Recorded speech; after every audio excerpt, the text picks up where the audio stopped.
Greetings, comrade tree huggers. I'm Jenny and welcome to Modern Socialist.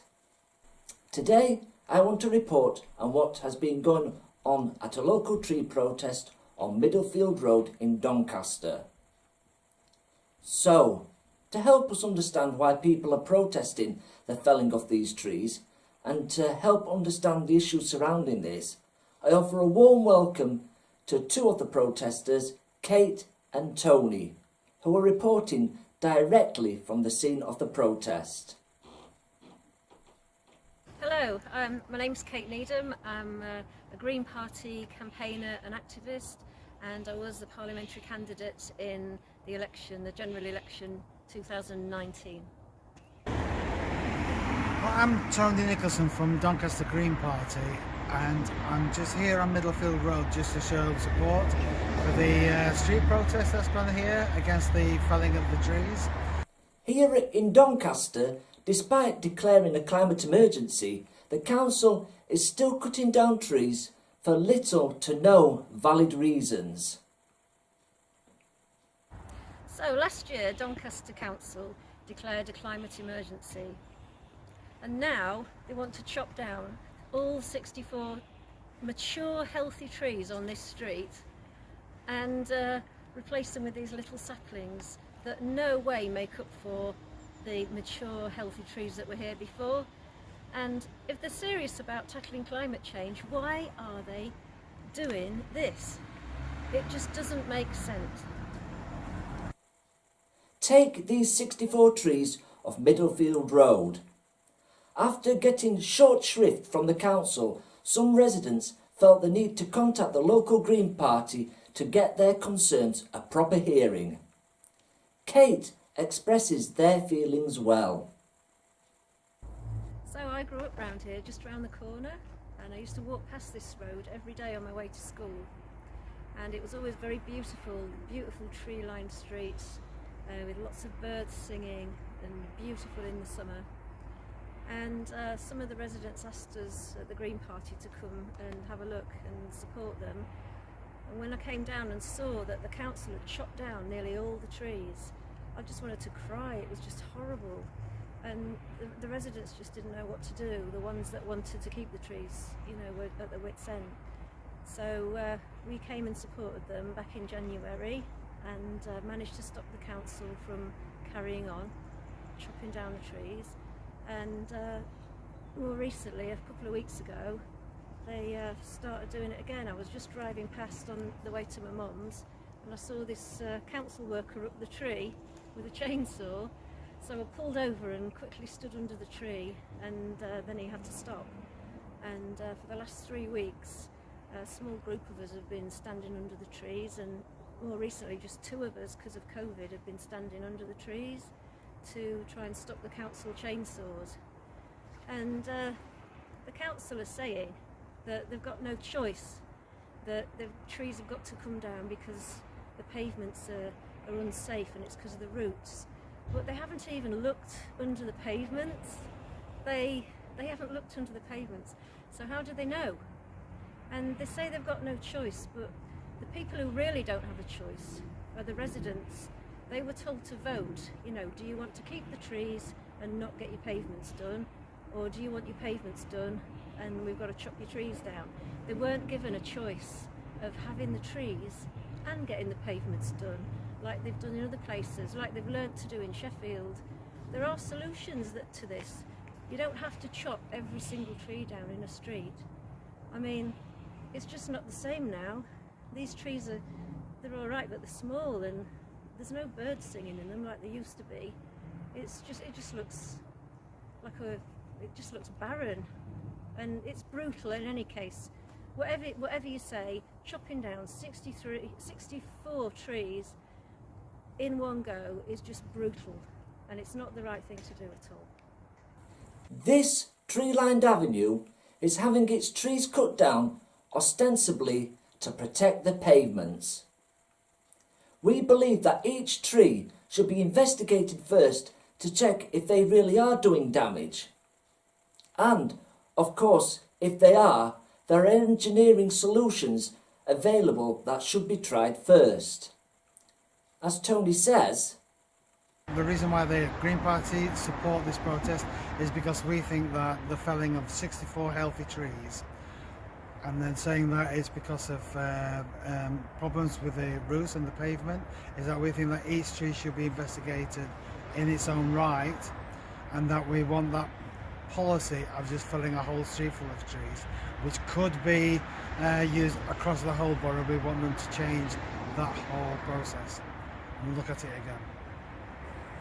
so how could the council avoid chopping down trees if it really wanted to? First, roots can be trimmed just like branches and barriers placed to stop them growing back. Then the damaged section of pavement can be relaid as a level surface again.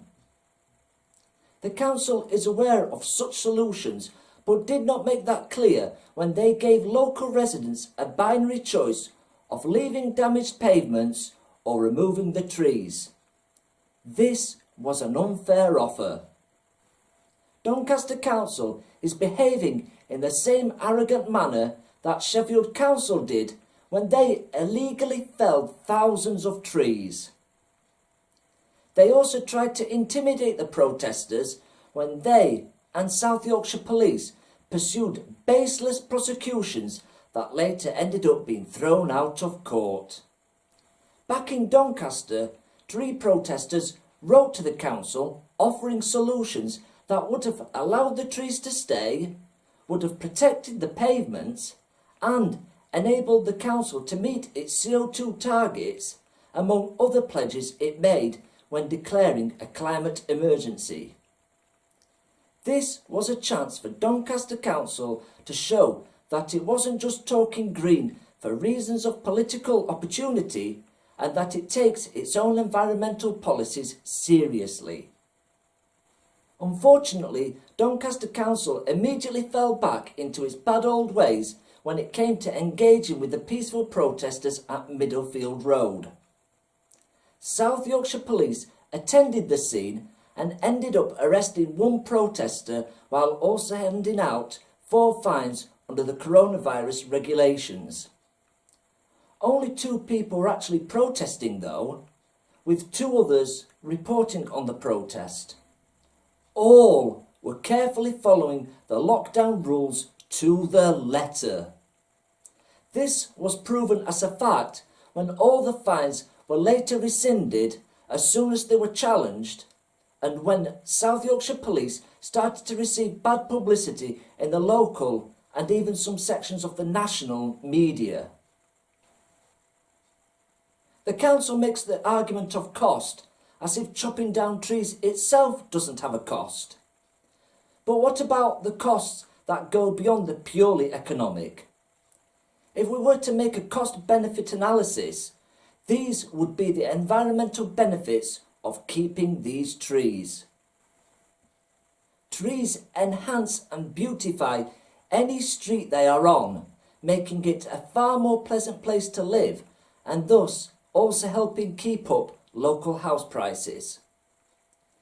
Trees help clean up air pollution, making the air more breathable, especially in areas close to busy main roads. Trees breathe out oxygen after taking in CO2. Trees cool the air and provide shade in summer. Trees are a haven for wildlife, attracting birds, squirrels, butterflies and other insects that are necessary for the health of plant life in the local area. I think Kate sums it up best why fighting for the trees of Middlefield Road is so important. The thing is, if Doncaster Council gets away with chopping down all 64 trees in this road in one go, then what's to stop them doing that in other streets in Doncaster? What's to stop them doing this in all across the borough and dividing all those other communities and chopping down all their trees? Kate is right. What is stopping the council? Well, the answer is us. Only the citizens of Doncaster, using our right to protest, can stop a council lacking democratic scrutiny from acting in such a heavy-handed and authoritarian manner. It is upon us to act, and to act now. So, did you agree with our case? If you did, give the video a thumbs up. If you have any questions, any comments, leave them down below, and I promise myself, Kate or Tony will respond to them. Don't forget to subscribe to see more of my socialist and environmental content, and ring the bell to be notified when that content comes out. And thank you all for watching. So long, comrades.